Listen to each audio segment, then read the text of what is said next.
I'm Bill Chapman, Superintendent of Gerald ISD, and I wanted to provide some suggestions for librarians and media specialists in communicating with both campus and district administrative staff. I know sometimes that you may not think your voice is heard sometimes, and there's ways that you can communicate with your administrators to help create solutions, to help solve problems, to help make things easier in the library area. When it comes to communicating, number one, be concise. Remember, that's a small window of time that you're trying to take up from that administrator's day. You know, there are other departments, other staff, other personnel who are taking up that time. So the more concise you can be, that will go a long way. At the same time, you need to be very creative.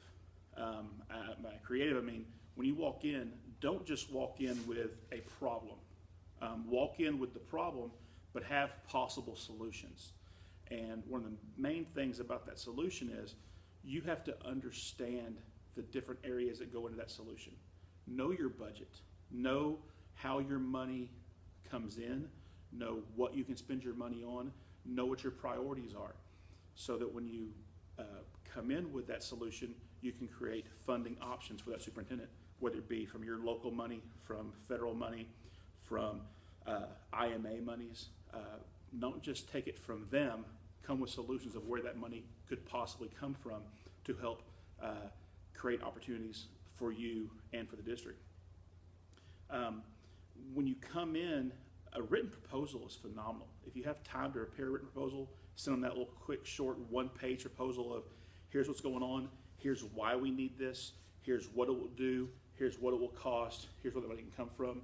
Those quick proposals go a long way in both communication with the superintendent, with that principal, with the finance office, with the board ultimately. All those decision makers may be involved in something they're trying to do.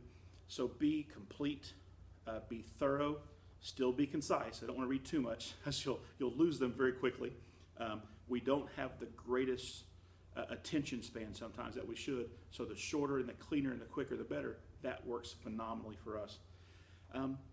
Be persistent. Don't be afraid to go a couple times on one item. If you may not necessarily get shot down or refused, you may get forgotten. You may put it on the back burner just because there's something else more pressing that is happening at that point in time. Nothing against you, nothing against the library, nothing against your program. It just happens sometimes. It happens to all principals. It happens to all staff members.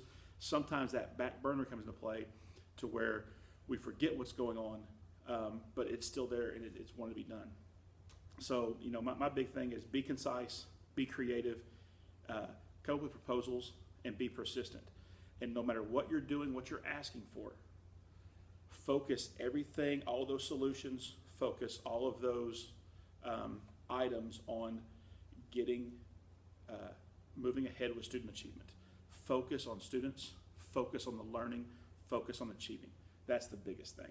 And the last I will leave you with is, you know, I mentioned the funding before. Be creative in your funding. Know all the options out there. Talk to your special programs people. Talk to people who control Title I monies, who control state comp ed monies. Talk with your counselors and administrators who work with outside programs. The more funding sources that you can help access for library and media services, that goes a long way to helping the superintendent or the campus principal find money for you. Don't wait for them to find the money. You help find the money. That's real important. So that's all.